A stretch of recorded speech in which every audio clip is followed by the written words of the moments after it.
Esse é um momento maravilhoso, onde nós podemos continuar aprendendo, conversando. Então, essa palavra, né, foi há um tempo, há uns 10 anos atrás, eu queria muito uma coisa. Muito. E dentro da passagem eu descobri, eu fiquei perguntando assim, por que Ana conseguiu entregar o que ela mais queria para Deus? Não faz sentido, não faz sentido, isso não faz sentido. Eu orando, então eu lendo a Bíblia, eu me deparei com esse texto. E ultimamente eu tenho pensado lá com a Igreja Batista sobre contentamento. E eu vi que algo que o inimigo do nosso contentamento é a comparação. É a comparação. Nós somos pessoas descontentes porque nós nos comparamos e somos comparados. E eu creio que uma das coisas que contribuiu com que Paulo fosse uma pessoa contente é que eu não lembro agora qual carta que ele escreveu, ele falou que não procurava agradar homens, ele procurava agradar a Deus. Ele era contente entre muitas coisas porque ele sempre procurava agradar a Deus. E pensando em Ana, eu percebi que o fato de alguém poder entregar para Deus o que ele mais quer é porque ele passa uma palavra para mim que ele consegue. Eu consigo viver sem isso. Deus me preenche. Eu quero, tá? Eu quero, gostaria muito de ter isso. Mas se eu não tiver, Deus me preenche. O Senhor ministrou dizendo que nós não nascemos contentes, nós precisamos aprender a nos tornar contentes. É possível mesmo? Sim. Paulo, um ser humano igual eu e você. Ele era super letrado, ele era uma pessoa culta, mas ele era um ser humano. Ele diz, eu aprendi. E ele está escrevendo para uma igreja. Filipenses, ele diz para essa igreja, no capítulo 1 de Filipenses, igreja, toda vez que eu lembro de vocês, eu lembro com alegria. Eu lembro com alegria. Então, uma das coisas, e Paulo ensina isso para Timóteo. Timóteo, a piedade com o contentamento é grande fonte de lucro.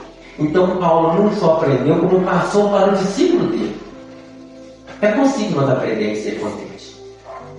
Precisamos observar começar pelas pequenas coisas. Começar a agradecer a Deus pelas pequenas coisas. Ter igreja, emprego, saúde, casamento. Comece com as pequenas coisas. Como que a gente pode diferenciar então essa questão de ser alegre ou de ser feliz no Senhor? Então, irmãos, o contentamento ele não é circunstancial. O contentamento não é circunstancial, não depende de situações externas. É algo espiritual. É algo espiritual. O hino 398. Se para tomar doce me deres. Se aquele rapaz estivesse aqui, a gente deveria prendê-lo. Observa a letra daquela música.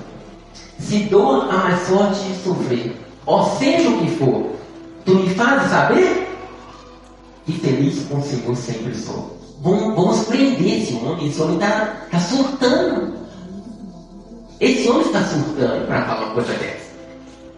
E nós cantamos. Contentamento não depende de circunstâncias. É algo que Deus faz.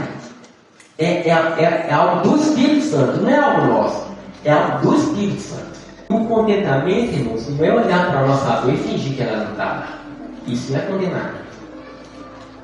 Ana não negou a dor dela. Paulo orou pedindo o que ele tanto queria. Contentamento não é fingir que a gente faz por outro. O primeiro ponto que eu falei, que Deus falou conosco hoje, somos seres humanos. Nós vamos ficar doentes. Pessoas que nós amamos vão fazer coisas para a gente que a gente vai ficar triste. Pessoas que nós temos problemas familiares que nós não criamos. São pessoas que nós amamos que fizeram. E nós não controlamos. Um filho, um sobrinho, um neto. A mãe ensina a criança no caminho. O menino dizia, começa a envolver com certas coisas. A mãe não pode se culpar. Chega um momento que o filho ou o neto tem opinião própria. Mas ela precisa acreditar que Deus pode mudar a situação. E se a pessoa não permitir, ela não vai abandonar Deus porque Deus não respondeu o pedido dela. Senhor, não. Você falar essa questão, porque às vezes os irmãos estão vendo muitos pastores na internet, de diferentes contextos, de diferentes igrejas, e às vezes surge aquela ideia de que se você está sofrendo alguma questão, é por causa do pecado que foi cometido. E na ministração você falou que a dor que nós sentimos, a dor que nós enfrentamos, não necessariamente é fruto do pecado. Como que a gente então ensina os irmãos que por acaso ouvem isso lá na internet? Como é que a gente mostra para o irmão que nós, como seres humanos, vamos passar pelos vales da vida? Nós precisamos do básico, irmão, voltar na Bíblia. Lázaro morreu, mas a Bíblia fala que foi de doença, que foi fruto dos pecados? Não. Jesus ressuscitou Lázaro. Lázaro está andando pela rua fora até hoje? Lázaro morreu. Lázaro, João capítulo 11, manda avisar para Jesus que a quem ele ama, guarda João 11, a quem ele ama, está doente. Então alguém que é amado por Jesus pode ficar doente. Alguém que é amado por Jesus pode ficar doente. E não foi fruto dos pecados. Somos seres humanos. Estamos à mercê de muita coisa. Nós não estamos no nível de ânimo. Sabe? Como estou falando sobre contentamento na igreja, eu creio que Deus fala conosco antes, né? Eu preciso estar contente. E contentamento anda muito perto da soberania de Deus. Jesus, no momento mais difícil da vida dele, ele falou assim: Pai, seja feita a sua vontade. Lucas, logo no Evangelho de Jesus, Pai, seja feita a sua vontade. Ou seja, eu confio no Senhor. O que o Senhor vai fazer? Eu confio. E nós murmuramos em alguns momentos com pouca coisa. É ruim comparador, né? A dor de dente de você dói igual a dor de fígado de alguém. Mas que em alguns momentos a gente está em uma vida melhor e não tem sido agradecido. Porque o senhor terminou o sermão de uma forma muito, muito bela. Eu achei fantástico. Quando foi dito que às vezes nós queremos todas as respostas de Deus, mas Ana, ela encontrou contentamento antes de ter a resposta do Senhor. Que sacada é essa? Comenta só um pouquinho sobre isso de novo. Então, imagine, eu gosto muito de pensar nessas três pessoas. Moisés, ele não quis sair do deserto se Deus não fosse com ele. Ele já tinha a convicção que ele tinha tudo que ele precisava. É Deus. Tem Deus. Paulo, nessa angústia, o que é melhor? Eu ir para o céu ou ficar na terra? E Ana? Eu fico lendo a Bíblia, imaginando a Ana perto de mim, e ela falando comigo: continuei. Eu orei. O que eu pude fazer, eu fiz.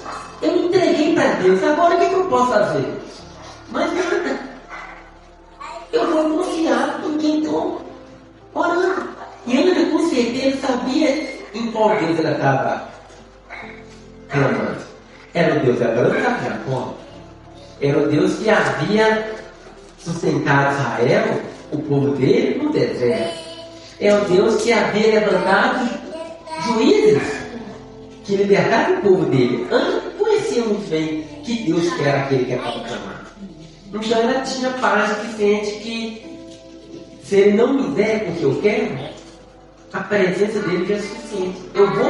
A experiência que ela teve no tempo foi tão marcante que ela conseguiu voltar para casa sem ter menino, mas mais feliz que a menina. Na minha visão, a experiência que ela teve no culto foi tão marcante que ela conseguiu voltar para casa sem a bênção dela, mas já agradecendo, já feliz. Lembra muito a música que nós cantávamos na igreja antigamente? Essa paz que eu sinto em minha alma. Os irmãos lembram? Que nós cantávamos essa música? Isso é puro contentamento. Não é porque tudo em mim vai bem, irmão. As coisas, você acha que as coisas comigo estão tudo bem? Não está. Não está. E nunca vai estar. Mas eu tenho que olhar para pessoas que estão com a situação pior que a minha e mais feliz com a minha e querer aprender. Eu quero aprender com a irmã que está na igreja há 30 anos. Por que você nunca abandonou Deus? Eu quero aprender com um pai de família que tem uma vida financeira pior que a minha, mas nunca abandonou a Deus. Eu quero descobrir o que esse irmão descobriu. Contentamento a gente consegue ensinar. Começa a agradecer a Deus as coisas que você tem, que as pessoas irão ver. E sabe uma coisa que nós precisamos, pastor William, que eu acho bonito nas igrejas? É quando as pessoas dão testemunho. Paulo agradece a Deus a igreja de Filipenses. Você, quando recebeu a bênção, fala para o pastor o que você recebeu, pede ele para dar testemunho. A sua bênção vai fortalecer alguém. A sua resposta de oração vai fortalecer alguém a permanecer nessa igreja e dizer, ó, Deus responde as coisas comigo. O milagre não é Samuel. De nada não fez Samuel. Porque Samuel ficou lá no templo. Samuel ficaria no templo. Samuel seria instrumento das mãos de Deus para ungir Saul, para ungir Davi. Mas Deus não fica devendo ninguém nada, né? Ana, eu vou deixar você ter filhos porque o primeiro você não entregou. Eu achei isso legal demais, Andrés. Achei isso muito, muito genial ter destacado isso. O milagre dessa Ana podia viver sem Samuel. Você pode viver sem aquilo que você pede. É difícil, não. Eu já comentei com os irmãos, né? Meu maior sonho como ser humano não foi realizado. Meu maior sonho como ser humano não foi realizado. Deus não me deu o que eu queria. E era só um emprego. Uma determinada empresa, exercendo uma determinada profissão. Deus não me deu. Porque Ele tinha outros planos para mim. Isso é soberania de Deus. Não. Manda que pode, obedece quem tem jeito. Pastor, obrigado. Muito obrigado. E você foi abençoado, foi? Amém. Eu amo fazer isso aqui. Eu chamo isso aqui de pregação em conversa. A gente aprende muito quando a gente conversa sobre isso. Uma coisa que eu amo fazer na casa dos irmãos, toda vez que você está falando comigo, a Raíssa que me acompanha mais do meu esposo, só fala de igreja, só fala de Bíblia, só fala de texto, só fala das coisas, só fala de teologia. Mas eu amo isso aqui. E compartilhar esse momento com a igreja aqui, para mim, tem sido abençoador, tem sido enriquecedor. Obrigado, Deus continue abençoando a sua vida. Obrigado.